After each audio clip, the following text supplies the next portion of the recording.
いやどうも、もこねもこチャンネルのもこねもこだ。今日は老舗ガナドールさんのマフラーパシオンエボの新型プリウス E4 用が出ましたのでレビューをしていこうと思います。このマフラーはガナドールさんに我が家のプリウスを開発車両としてお貸しして、その謝礼品としていただいたものになります。というわけでマフラーをつけていただいただけじゃなくて、ガナドールさんの工場で開発の方と1時間くらいお話しして、マフラーについての技術的な話やガナドールというブランドについてなどいろいろ教えていただきましたので、その辺のお話も合わせてめちゃくちゃ詳しくレビューしていこうと思います。多分ガナドールマフラーのレビュー動画で一番詳しい動画になると思うので、ぜひ最後まで見ていってくださいね。今回の動画の流れはこんな感じです。まずバチクソかっこいいマフラーの外観をご紹介。次にサウンド、走行レビュー、輪止めチャレンジもやります。最後にこのマフラーかっこいいだけじゃなくて、取り付けるとめちゃくちゃパワーと燃費がアップします。なのでその辺を詳しく解説したいと思います。多分ね、聞いたらびっくりすると思いますよ。本編に行く前にもこねもこチャンネルではこれ以外にもプリウスの動画や車をサーキットで走らせる動画などいろいろ投稿しています。ぜひチャンネル登録して通知もつけておいてくださいね。まずは外観から。こちらは4本出しのチタンテールモデルになるんですが、マフラー単体のかっこよさ、高級感がすごくないですか？あとはバンパーの角のラウンド形状に合わせてテールが前後にオフセットされていて、車ともすごく似合ってるように見えませんか？もこねもこ、実は昔はプリウスに目立つ車外マフラーをつけるのってどうなのって、どういう意味なのって考えてて、あんまりよく思ってなかったんですけど、仙台 PHEV の GR スポーツにガナドールのマフラーをつけている車両を見た時にすごくかっこよくて、でそこから少し考え方が変わってたんですけど、仙台の PHEV-GR スポーツはリアがディフューザー形状になっているのもあって似合っていましたが、新型もバンパーのラウンドとテールの位置のこのオフセットがすごく合っていて、立体的に見えてすごいかっこいいんじゃないでしょうか。写真で見るよりも現物で見た時がすごくかっこよく見えて、で特に個人的にはこの真後ろから見るよりもサイドとか斜め横からとか眺めた時のこの立体的なテールの感じがすごくかっこよくて気に入っています。パシオンエボの材質はステンレスで、太鼓やテール部分はポリッシュ仕上げになっています。すごい高級感があってめちゃくちゃかっこいいんじゃないでしょうか。このモデルはさらにチタンテール仕様で、テール部分には本物のチタンが採用されています。焼き色もめちゃくちゃいい感じに出ていてすごいかっこいいですよね。また太鼓部分も純正マフラーや他の車外マフラーはこう巻き締めの跡があって角が縁があると思うんですが、ガナドールのマフラーは縁がなくて R を描いたような仕上げになっています。ここもガナドールのこだわりポイントで、これ見た目がかっこよくなるだけじゃなくて空気抵抗を減らして風切り音も減らす効果があるそうなんです。でステーの部分は直付けじゃなくて間にこんな感じでプレスの部品を1枚挟んでしっかりフィットするような感じになってます。これもこだわりポイント。この部分は直付けだと点接触になるので溶接しても弱くなりやすくて、使ってるうちに溶接が外れてしまったりすることがあるんですね。もこねもこも実体験で走行中にこのステーが取れちゃってマフラーを外して近くの溶接屋さんに持って行って直してもらったり、それでも何回も再発しちゃって、で最後には走行中にステーが外れて、その後その近くからマフラーが真っ二つに折れて、もういきなり走ってる最中に爆音の腹下直下になっちゃうみたいな経験が1回だけあります。それはナンバーなしでサーキットの車両だったので別になんともなかったんですけど、街乗りでこんななっちゃうと最悪動けなくなっちゃいますよね。その点ガナドールのマフラーはすごく丁寧に作ってあるので安心できるかなと思います。あと特に触れていませんでしたが、このマフラーセンターパイプ付きのフルサイズマフラーです。センターパイプの径も純正だいたい実測 43mm くらいだったんですけど、こっちは50パイになっていて抜けが良くなるようにできているのがわかります。あとは純正と比べるとステンレス製なので、センターパイプって普段見えるとこじゃないですけどすごい存在感がありますよね。車検対応マフラーなので太鼓部分にはこのような表示プレートが付けられています。で反対側にはこんな感じでエアペンの刻印機でシリアルが打たれてます。この辺も品質管理が徹底されてる感じがしてすごいいい感じですね。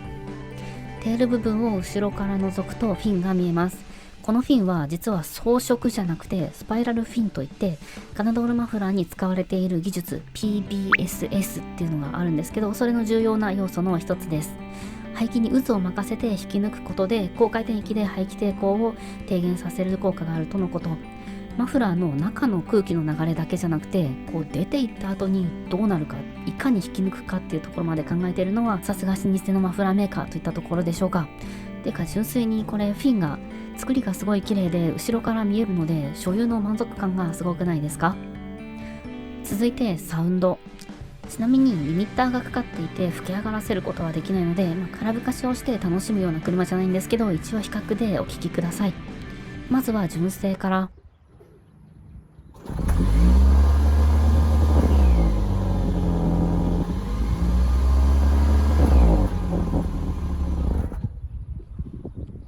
続いてガナドールマフラー。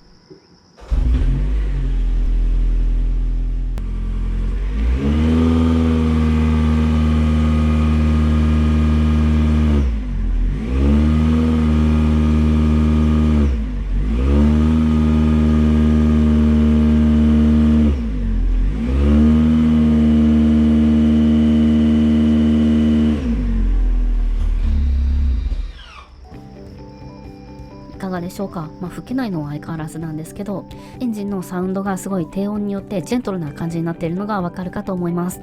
先代のガナドールマフラー装着車のプリウスと比べると、エンジンが 1.8 リッターから2リッターに 200cc 大きくなった分、より男前な音がするようになった気がします。先代プリウスとの比較は動画の最後におまけでつけておきますので、よかったらこちらもご覧ください。続いて街乗り。ちなみに街乗りレビューすると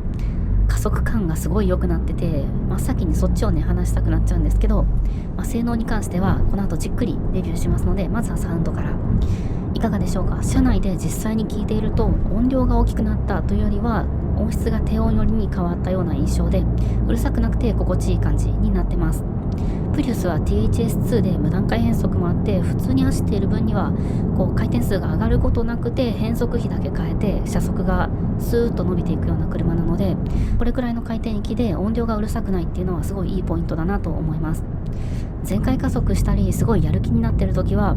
エンジンの回転数が上がると音がかなり力強く聞こえてきますが、これもやかましいというよりはむしろ加速感が良くなったのも合わせて余裕の力強いサウンドになったっていう風に感じます。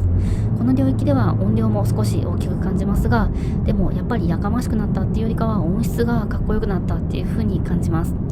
全体的にうるさくは感じないようにまとまっていて、こう自分本位じゃないというか、助手席や後席に乗っている人からも品種を買わないような感じにまとまっていて、すごくいいんじゃないかなと思います。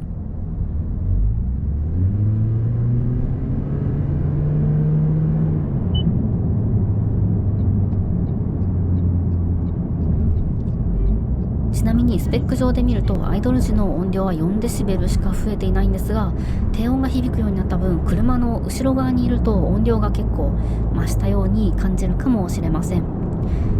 我が家の駐車場の関係で車が家の方に向いているっていうのもあるんですけど、出かける支度をしている時に家の中からスマホでプリウスのエアコンだけかけておいたりするんですけど、そうするとエンジンがかかった時に外から聞こえてくる音が少し低音寄りで大きくなったように感じます。でも意外と車の前の方に立っていると音量が上がったような感じもしないので、この辺りは環境によるところが大きいかもしれません。続いては輪止めチャレンジ。せっかくかっこいいマフラーをつけたのに輪止めでガリガリになっちゃったら嫌ですよねっていうことで、高さがどれくらい余裕があるか検証していきます。結果はこんな感じ。我が家のプリウスは田辺のダウンサス NF210 が入っていて、だいたいリアはマイナス 21mm くらい下がっていますが、それでも低めの輪止めだったらこれくらい 20mm、30mm くらいの余裕がありました。高めの輪止めだとちょっと気をつけないといけないかもしれませんが、純正車高の方であれば何も考えずにリアタイヤがつくまで下げても全く問題ないかと思います。あと新型プリウスにはバチクソ優秀なパノラミックビューモニターがついてますので、これで車の下側を確認しながらバックすれば絶対に擦ってしまうことはないかなという感じでした。最後に性能面について。まずはパワーとトルクの向上について数値で見ていこうと思います。こちらがガナドールの開発の方にこっそりいただいた車種代の結果になります。ちなみにこれは我が家の個体で開発を行った時に車種代で試験した実際のものになります。ピークパワーは 205.4 馬力から 217.5 馬力に上がっていて、プラス 12.1 馬力しています。めっちゃすごいですね。もう、シビックで言ったら EK4 だったのに EK9 になっちゃったくらい、B16A が B16B になっちゃったくらい上がってます。馬力で見てもすごいですが、さらにヤバさを感じるのはトルクで、ピークトルクで見ると元々の 27.2 キロから 29.9 キロプラス 2.7 キロですが、なんと中間トルクでプラス10キロしてるところがあります。10キロってやばくないですか？ターボでもつけたんかなみたいな。しかも純正マフラーの最大トルク8000回転数がだいたい 4600rpm に対して、ガナドールマフラーでは1000回転も下がって 3600rpm で最大トルクを発生しています。これのおかげで元々のトルクカーブは普通の NA エンジンって感じで、回転数とともに上がっていくようなカーブになっていましたが、ガナドールマフラー装着後のトルクカーブは最近のダウンサイジングターボみたいにいきなりトルクが立ち上がっているのがわかるかと思います。もはや別物のエンジンのトルク曲線みたいになっちゃっていて、ここまでいくと気持ち悪いなってくらいトルクが上がっているのがわかるかと思います。これを見てあまりにも性能の上がり幅がすごかったので、ガナドールの開発の方に思わずこれ本当ですかっていうめちゃくちゃ失礼な質問をしてしまったんですが、もうガチの数値ですと速攻でお答えをいただきました。なんでこんなにトルクもパワーも出るのかというと、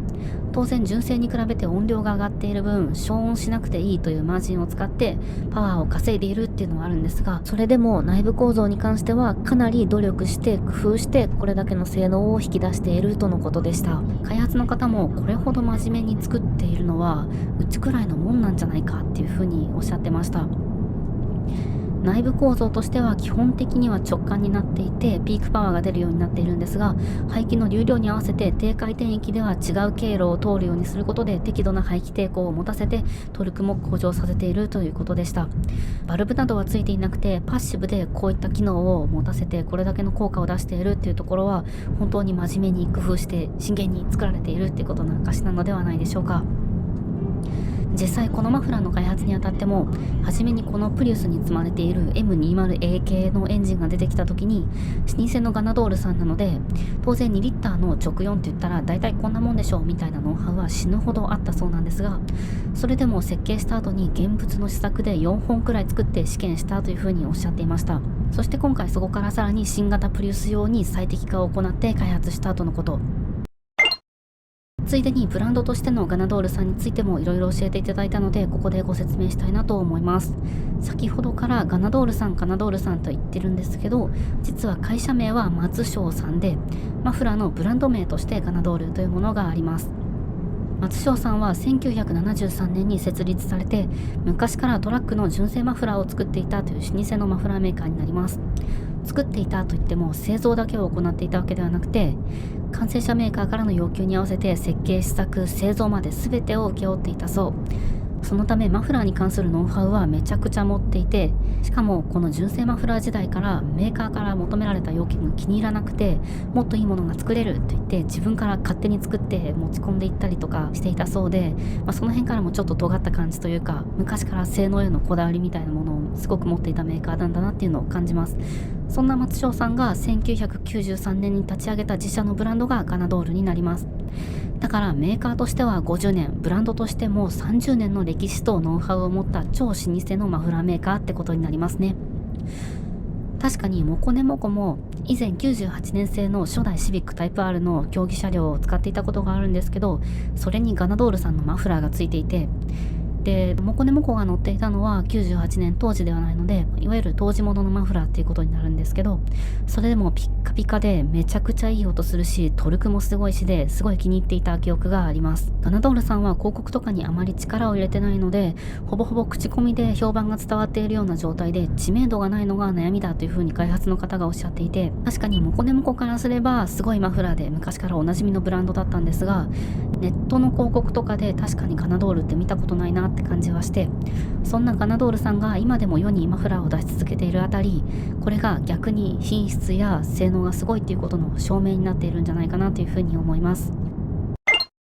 はい、というわけで急にガナドールさんの歴史についてめちゃくちゃ喋っちゃいましたが、実際このマフラー乗ってみてどう感じたかというと、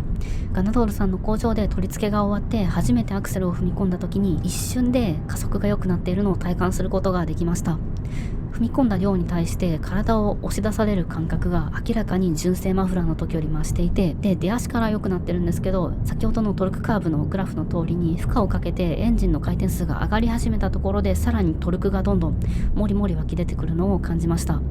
これ多分誰でも一発で体感できるレベルで変わってると思います。正直 NA 車でマフラーを変えただけでこれだけ体感できるのはかなりすごいんじゃないかなと思います。続いて燃費、パワーとトルクの向上もだいぶやばかったと思うんですが、この燃費に関しての紹介を一番最後に持ってきたあたり、これが一番やばいです。まずは数値から。なんと純正マフラー比で燃費がプラス 16.3% を向上するらしいです。我が家のプリウスは純正マフラーでワンタンクだいたい730キロくらい走っていたので、計算上は 16.3% プラスするとだいたい120キロくらい伸びて849キロ走る計算になります。そんなことあるってなりませんか？マフラー変えただけですよ。っていうか、ここまで来ると逆に燃費よく作られてるはずの純正マフラーって何なのみたいな意味が分かんなくなってくるような。で、これに関しても失礼ながら本当ですかこれってまた聞いちゃったんですけど、本当ですと即答でいただきました。ガナドールさんの燃費の計測方法は厳密なやつがウェブページで公開されてますので、よかったら概要欄のリンクから見てみてください。で、モコネモコもさすがにガナドールさんが嘘ついてるとは思いませんが、本当にこんなすごい伸びることあるのって気になったので、マフラー装着前後のワンタンクで走行距離を比較してみました。あくまで普段乗りで普通に乗っただけなので、ガナドールさんのやっている試験のような厳密な方法ではないんですが、たまたま走行の内訳が高速道路3割、街乗り2割、バイパス3割でマフラー取り付け前後で同じような道を走ったので、割と当てになるような検証の結果になっているんじゃないかなとは思います。そして実際にガナドールマフラーの装着前後でワンタンク走ってみた結果がこちら。まずはガナドールマフラー取り付け前では先ほど言った通り実速730キロだったんですが、取り付け後の実走行距離はなんと844キロ。燃費向上率でいうとスペックの 16.3% に対して実測で 15.6% でした。マジでガチでこれだけ伸びました。ちょっと本当に信じられないんですけど、でも確かにもうガナドールマフラー取り付けた後に満タン入れてずっとその辺を日々走ってたわけなんですけど、全然ガソリン減らなくて、で730キロ走った時点でもまだ100キロ以上走るってメーターで出てて、もう本当にこれだけ走りました。でモコネモコ別に普段からもう暑いですし、エアコンもガンガンで、乗る前にスマホでエアコンだけかけておくっていうのもガンガンに使ってこれだけ走ってますので、燃費走行とか気にされて走ってる方だったらさらに走行距離伸びるんじゃないかなと思います。あと純正状態で航続距離730キロでも別に全然十分走ってるなって思ったんですけど、一方でメーターにはガソリン満タン入れると822キロって航続距離が表示されるので、それと比べると全然走んないねなんて思ってたんですが、ガナドールマフラーをつけちゃうとメーター通りというか、むしろメーターより走っちゃうっていう結果になりました。もうこれみんな純正マフラーでつけるかディーラーオプションでみんなつけた方がいいんじゃないですかって気がしてきますよね。で最近ガソリン値上がりしてますし、ちょっと気になって計算してみたんですが、このマフラーはガソリンがリッター200円になった世界ではステンテールモデルだったら10万キロ、動画のチタンテールモデルでも 11.5 万キロ走るとガソリン代の差額で元が取れちゃう計算になりました。10万キロっていうとちょうど走行距離で見て車を手放すラインだと思いますので、10万キロ走る予定の方は納車時にこれをつければこれだけかっこよくなってパワーアップもして差別化もできて、しかも120キロも余分に走るようになってガソリンスタンドに行く回数も減るのに実質無料っていうことになりました。もうこれ絶対つけた方が良いのでは。 PHEV のソーラーパネルオプションなんかも新型プリウスありますが、あれと違って本当に現実的に元が取れちゃうエコなアイテムっていう点で見てもこれかなりすごいんじゃないでしょうか。あと性能の向上幅は4本出しに劣るものの、2本出しマフラーもガナドールさんからラインナップされていて、こちら燃費の改善率はだいたい同じくらいです。で値段の方が半額ちょっとくらいなので、2本出しマフラーをつけるとだいたい5、6万キロくらいで元が取れちゃって、それ以上は走れば走るだけガソリン代がどんどん儲かっていくみたいな感じになっちゃいますよね。ドレスアップ云々関係なく実際に経済的な燃費アップアイテムを探してるって方もこの2本出しマフラーの方本当にこれ検討する価値があるかと思います。はい、というわけでめちゃくちゃいろいろ喋ってきちゃいましたがいかがでしょうか。最初に言った通りどうですか、この動画が多分ガナドールマフラーのレビュー動画でで一番詳しいやつになったんじゃないかなと自分では思ってます。で、このレビューで一番言いたいことは結局何だったかっていうと、このマフラー、ガナドールのマフラーは絶対に体感できるレベルで車が速くなるし、でしかもそれで燃費が悪くなってガソリン代がかさむなんてこともなくて、逆に現実的な範囲で元が取れて実質無料になっちゃうっていうことで、本当にすごいアイテムなんじゃないかなというふうに思いました。これ全員購入した方がいいんじゃないでしょうか。なんならプリウスに限らず全ての内燃機関の車に乗っている方、ガナドールのマフラーパワーアップアイテムとしても燃費アップアイテムとしても注目してみてもいいんじゃないかなというふうに思いました。はい、というわけで最後までご視聴いただきましてありがとうございました。この動画を見てくださった方で購入検討したよとか買っちゃったよっていう方がいらっしゃいましたら、ぜひコメント欄で報告してください。めちゃくちゃ喜びます。あとそれ以外の感想もいただけると嬉しいです。最後にこの動画が面白かった、良かったという方はぜひチャンネル登録といいねもよろしくお願いいたします。それではご視聴ありがとうございました。バイバイ。